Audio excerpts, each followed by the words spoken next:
Days had been counting down the days to her best friend Chica's wedding with the kind of excitement only a true friend could understand. She had bought her jewel weeks ago, carefully chosen her gown, polished her shoes till they shone, and even practiced the dance steps she would display at the reception. But the one thing she had left for last was her hair. Not because she didn't care about it, but because she wanted it freshly done, crisp and shining like the Lego sun on a bright Saturday morning. She had imagined herself in long, neat braids intertwined with golden beads that would sway gently every time she turned her head, the kind of braids that made aunties click their tongues in admiration and made uncles raise eyebrows in silent approval. Her regular hairdresser, Mama Nkechi, could have done it perfectly, but the salon was far in the old market, and Adaze wanted something new, something trendy. So when her cousin Tolu mentioned a new salon called Glamour Glow that had just opened on Oki Street, Adaze was instantly curious. Tolu had painted the picture vividly. Young, vibrant girls doing magic with hair, Afrobeat music playing in the background, the smell of coconut oil in the air, customers coming out looking like Nollywood stars. Adaze could already see herself sitting there, her reflection in a big mirror, a young stylist working magic on her hair, so that Friday morning she dressed in a simple Ankara gown, tied her scarf loosely, picked her bag and phone, and strolled out into the hot Lagos sun.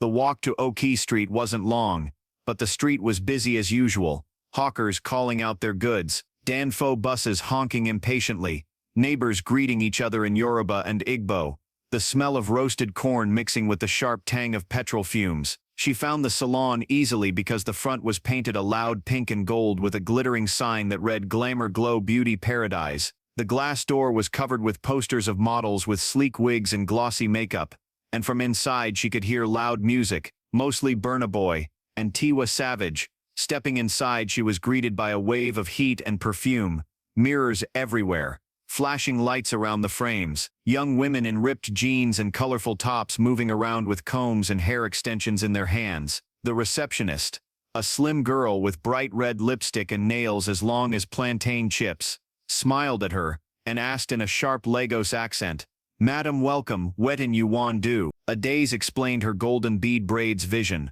The receptionist nodded enthusiastically and shouted for someone called Blessing, a teenager with dyed blonde tips in her hair, who sauntered over with a chewing gum in her mouth. She looked Adaze up and down and said, "No wahala, na small work be this," and began setting up. At first Adaze felt relaxed. The music was lively. The chatter around her was full of energy, girls discussing the latest Nollywood gossip and football results. But as the braiding began, she noticed Blessing was fast, too fast, her fingers moving roughly through Adaze's hair, pulling sharply, sometimes even scratching her scalp. Adaze winced and asked her to be gentler, but Blessing just laughed and said, "No worry, na so go. Fine, well. So Adaze tried to ignore the discomfort, but as hours passed, she realized something wasn't right. Blessing was chatting with another stylist half the time, pausing to check her phone, or to sing along loudly to the music. At one point she even left to eat fried yam in the corner, while Adaze sat with half-braided hair. When she finally came back, she started adding the golden beads without any pattern. Some clumped together, others far apart, and Adaze began to feel a knot of worry in her stomach. Still, she told herself to wait until the end before judging.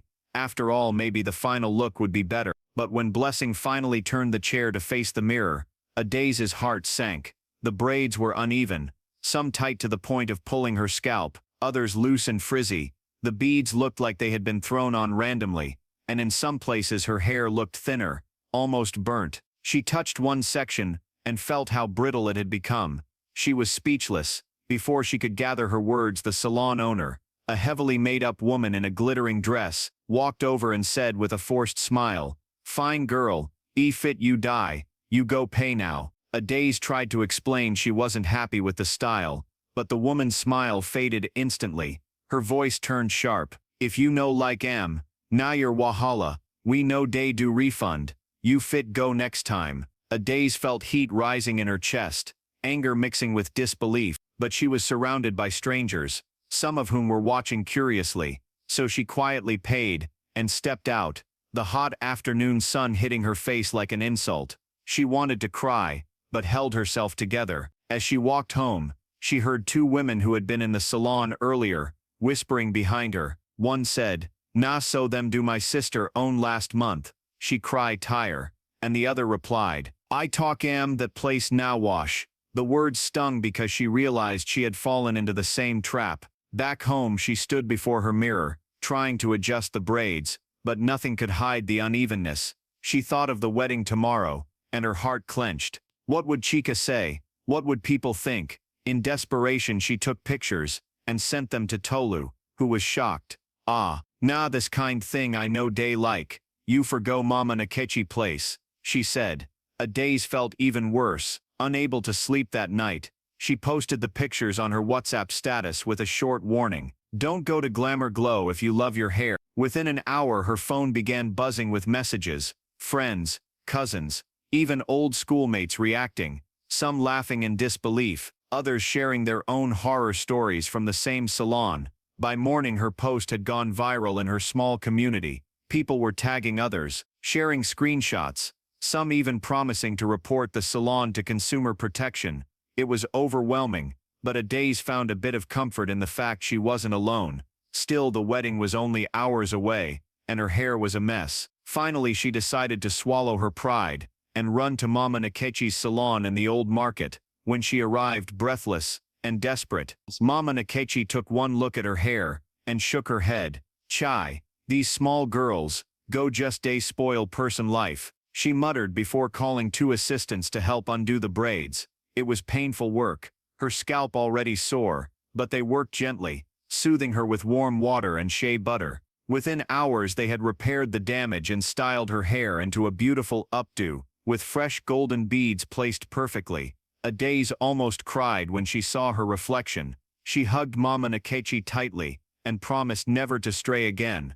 At the wedding she was radiant, guests complimenting her look, and Chica beaming with pride at her best friend. But deep inside Adaze had learned a lesson she would never forget. Sometimes flashy signs and loud music hide the worst service, and the wrong hair salon can turn your joy into stress. As the music played, and people danced, she told her story to those who asked about her hair, warning them with a smile, and by the time she got home she had made up her mind to share the full experience online so others could avoid it.